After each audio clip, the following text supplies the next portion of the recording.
जाते थे गाय चराने के लिए, और वहां से वापस आते थे तो हम सब गोपियां तुम्हारा इंतजार करती रहती थी। और शाम को जब तुम्हारे दर्शन होते थे तो उस समय हम तुमको निहारती थी तो हमारी पलकें बीच बीच में भजती थी। हमारी पलकें कब बंद होती कब खुलती है इसका हमें भान नहीं रहता है, इतनी आदत से पड़ जाती है कि हमें पता ही नहीं चलता कि वो झपक गई कब झपक गई। लेकिन जब श्री कृष्ण के दर्शन करती थी गोपियां, केवल इतना वियोग होता था कि वो सुबह जब जाते थे गाय चराने के लिए और सायंकाल जब वापस आते थे तब सारी गोपियां उनके दर्शन करती थी।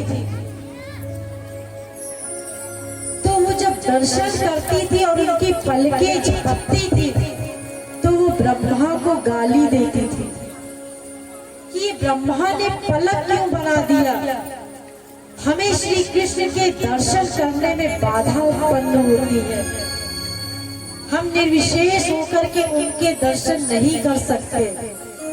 तो ब्रह्मा को गोपियां गाली देती हैं, इतना अधिक प्रेम है। और अंत में गोपियों ने ऐसा श्लोक बोला कि ठाकुर जी को रहा नहीं गया। ये जितने भी श्लोक है श्रीमद् भागवत में, ये इतना इम्पोर्टेंट श्लोक है। अगर इस श्लोक की गंभीरता को आपने समझ लिया तो फिर आप श्री कृष्ण से प्रेम किए बिना रह नहीं पाएंगे। कितना प्रेम करती थी वो गोपियां श्री कृष्ण से। गोपियां कहती हैं यदि सुजात चरणा पुरुहं स्तरेषु भीता शनैः प्रियदधीमहि कर्कशेषु तेलाटवीमटस्य व्यथितेन किंचित् कूर्पादिभिर्भ्रमति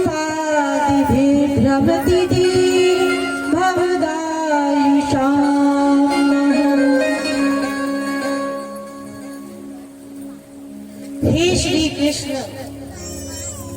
जब कभी वियोग में हम तुम्हारे दर्शन करती थी तो तुम्हारे वियोग में अपनी वियोग की अग्नि को शांत करने के लिए, आप लोग किसी से प्रेम करते हैं, माँ बाप भाई बहन बेटा स्त्री पति आदि से। मान लो किसी का बेटा 5 दिन से, छोटा सा 5 साल का बच्चा कहीं खो गया है और 5 दिन बाद मिला तो जिस माँ को वो मिलता है वो जोर से अपने बच्चे को चिपचा लेती है। वो ये भूल जाती है कि हम उसको जोर से चिपचाएंगे तो उसको कष्ट हो जाएगा और बच्चा तड़पने लगता है। और जब तड़पने लगता है तब माँ को याद आता है कि अरे हमने अपने प्रेम के लिए अपने बच्चे को जोर से चिपका दिया और उसको कष्ट हो गया। लेकिन जहाँ इतना प्रेम कि गोपियां श्री कृष्ण को ही सर्वस्व मानती थी, अपनी आत्मा मानती थी, श्री कृष्ण के बिना वो एक क्षण के लिए भी अपने देह को रख नहीं सकती थी। इतना अधिक जहाँ प्रेम हो वहाँ जब कभी श्री कृष्ण के उनको दर्शन प्राप्त होते थे और वो व्याकुल रहती थी श्री कृष्ण के प्रेम में। और श्री कृष्ण के दर्शन करने के पश्चात अपने प्रेम की अग्नि को शांत करने के लिए वो उनके श्री चरणों को अपने हृदय से बिल्कुल धीरे से लगाती थी कि कि कहीं हमारा कठोर वक्ष उनके कोमल चरणों में चुभ न जाए। इतना अधिक प्रेम करती थी वो गोपियां। इतने प्रेम होने के पश्चात भी उनके सुख की चिंता। ये है निष्काम भक्ति, ये है निष्काम प्रेम, कि जहां अनंत मात्रा का प्रेम है उसके पश्चात भी अपने प्रियतम के सुख के विषय में सोच रही है। इतना वियोग होने के बाद भी, इतना व्याकुल होने के बाद भी वो उनके चरणों को धीरे से स्पर्श करवाती है कि उनके कोमल चरणों में कष्ट ना हो जाए। अभी आप लोग सुन लीजिए, आप लोगों को समझ में नहीं आएगा। जब कभी भगवत कृपा हो गई और आपको वो सीट मिल गई, भगवान का प्रेम प्राप्त हो गया, तब आप लोगों को समझ में आएगा हमारी बात। अभी आप लोगों को हमारी बात नहीं समझ में आएगी।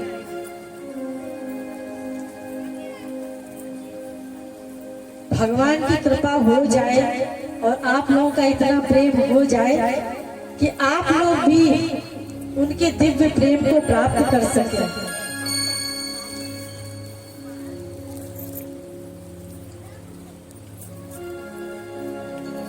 इतना अधिक प्रेम है, इतना अधिक प्रेम है कि उसकी हम अभी कल्पना भी नहीं कर सकते। अभी तो हम संसार के प्रेम में ही इतना मस्त हैं। संसार में भी हमारा प्रेम क्या प्रेम तो नहीं है, स्वार्थ कहना चाहिए, लेकिन गोपियों का तो निस्वार्थ प्रेम था। वो तो केवल श्री कृष्ण के सुख के लिए ही प्रेम करती थी बस। उन्हें अपने प्रेम की, अपने सुख की चाहत नहीं थी।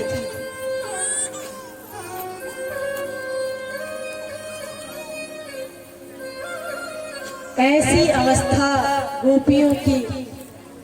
जब श्री कृष्ण ने इस श्लोक को सुना, गोपियों के विरह को सुना, तब उनको रहा नहीं गया।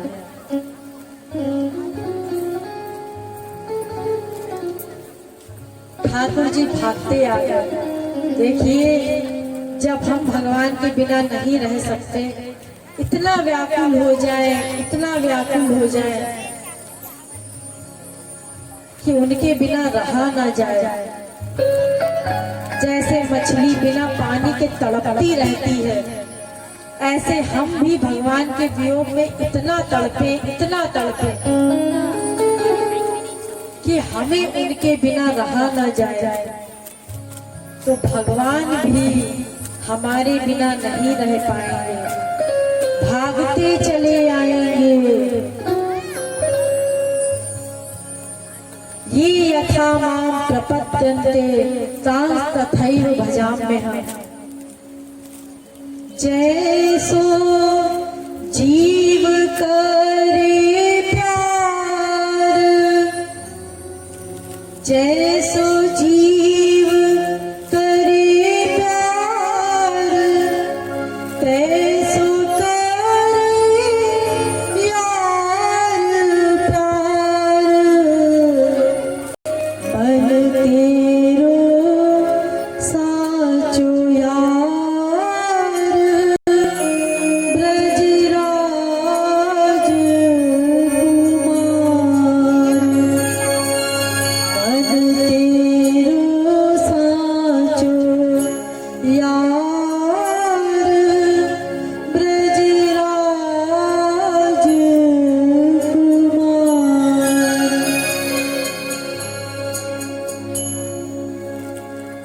ये तो भगवान ने हम लोगों के लिए कहा है कि जैसा जीव मुझसे प्यार करेगा, वैसा मैं भी उससे प्यार करूंगा।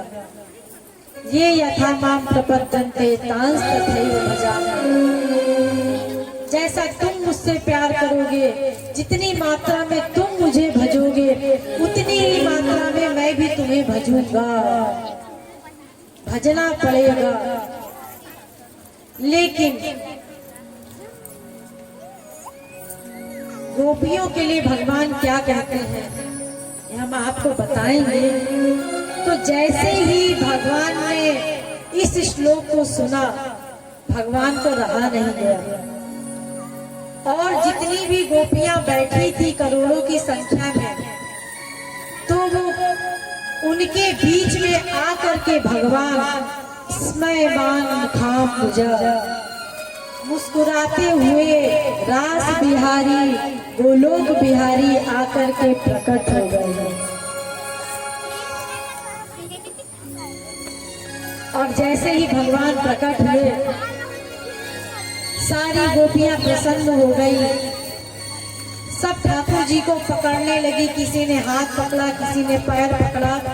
अब उस समय क्या स्थिति हुई होगी इसकी कल्पना तो हम नहीं कर सकते। अब एक दूसरी गोपी ने एक दूसरे को पकड़ा कि क्या किया वो तो वही जानती है, लेकिन सब ठाकुर जी को लिपट गए और सब प्रसन्न हो गई कि ठाकुर जी आ गए।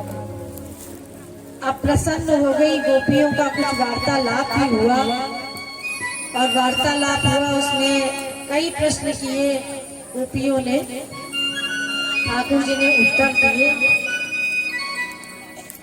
तो ठाकुर जी ने गोपियों से कहा, जब गोपियों ने कहा कि हम इतना तुम्हारे वियोग में तड़प रही थी, रो रही थी, क्या तुम्हें नहीं पता कि हम तुम्हारे वियोग में